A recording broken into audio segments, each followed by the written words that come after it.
kasi. Okay lang. Dali, may sabihin lang ako sa inyo. Pinagalitan ko si Ethel saka si Ate Gay. Hindi sila professional. Sinigawan ko sila para malaman nyo. Nagalit sila dahil hindi sila nalo sa costume. Itong lahat ng ito, biruan lang. Ito'y para pasayahin kayo. At itong si Ethel Buban, sisigaw sa akin doon. If you wanna resign right now, go. Hindi ko kayo pipigilan. Ate Gay, binibigyan kita ng break. Okay? Ako ang producer ng show, Ethel. Isip ka, ako nagpapasweldo sa'yo.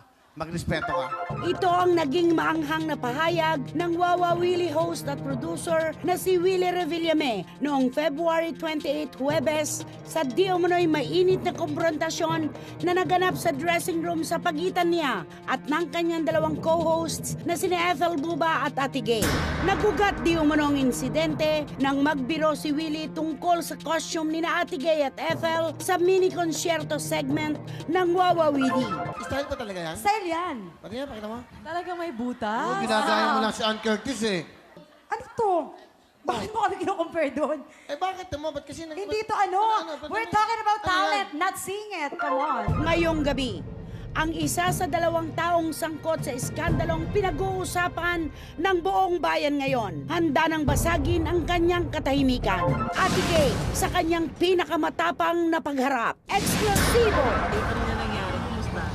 Ano ba talaga?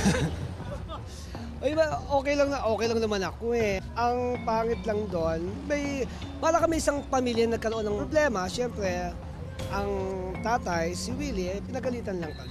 Pinilit naming pag-usap kasi after nung mga tsikahan, yung nagagalit ko siya, pumasok kami dun sa table, tapos ayun, sermon pa rin. Excited nga ako pumasok bukas, kaya lang wala akong magagawa, hindi ako pinapapasok. Pero ang di umano'y naganap na kumprontasyon sa pagitan ni na Ate Gay, Ethel Buba at Willie ay ayaw nang idetalye pa ng komedyante. Sinikuha niyo ba si Kuya Will? Hindi. Sigawan na kayo sa backstage, kaya yun ang isa sa mga Ako, ginagamit ni Kuya Will. kung anong nirespeto ko lahat ng sinasabi niya, pag sinabi kong hindi, ang pangit naman para sa kanya. Pag sinabi kong oo, di ba?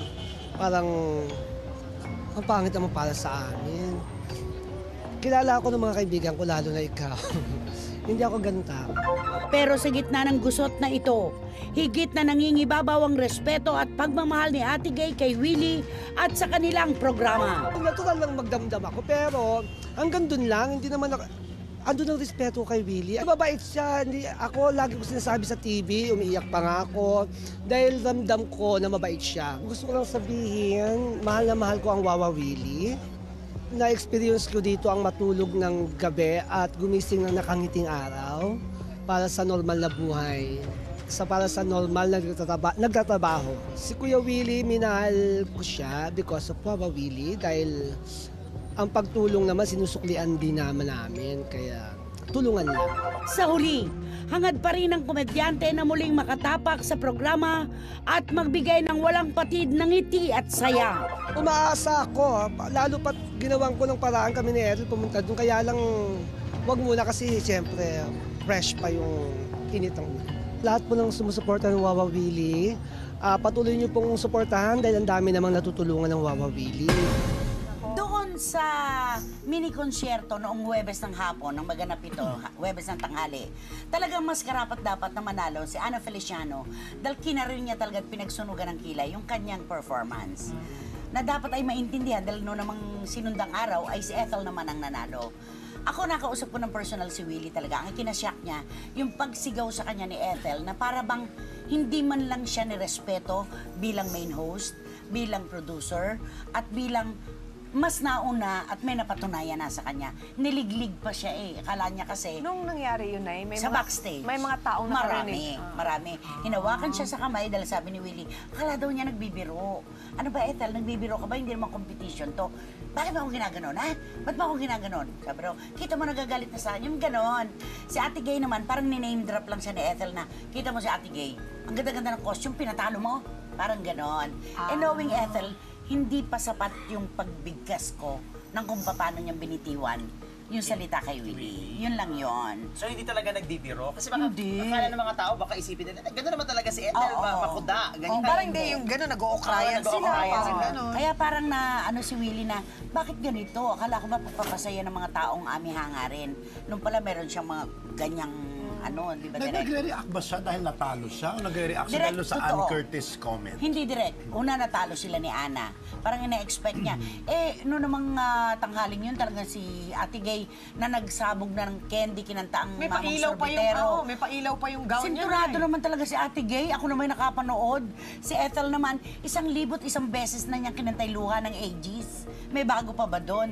Samantalang si J-Lo. J-Lola nga di ba? J-Lola. Sabi ni Willie, J-Lola. At bago silang dalawa, si Ava muna siguro ang mananalo. Magaling yung Ava. Di ba? So, walang ganyanan. Kaya nga nakakalungkot lang dahil parang nawala ng utang na loob. O sige, diretso ko na sasabihin, walang utang na loob si Ethel Buba dahil binigyan siya ng chance ni Willie na mag-co-host pero hindi niya pinahalagaan yung oportunidad. So sa tingin po ba makakabalik pa si Ethel? Si o Ate wala Gay, na? may porsyentong malaki, pero si Ethel siguro, baka the door. Talaga? Wala The na. door. Close the door. As of now, Kay Ate Gay yun.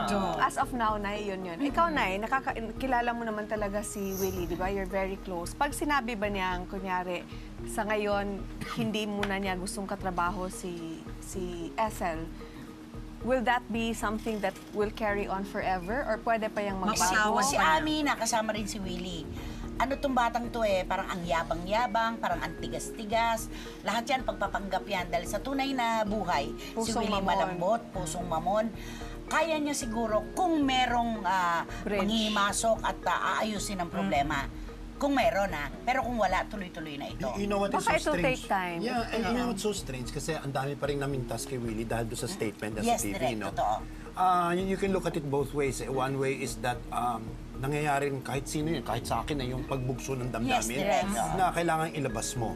But sometimes kasi it comes across sa mga tao na, you know, bakit kailangan pa Bakit sinabi? kailangan pa sa Oo. ere? Pwede naman niya kinuusap sa backstage, ganon. Pero yun nga, sabi mo nga direct, kapag siguro nangyari din sa ibang tao, yung pack, ganon. Kaya sabi nila, i-practice daw natin yung art of pause. Di ba? Yes. Pagka nagagalit ka, pause. Pagka ikaw'y umiibig, pause. I like Hindi that. ba, hindi ba, Chris, I guess one learning din dito, hindi ba? I mean, if really wanted to really help, no? Which I really think he helped, you know, Ethel.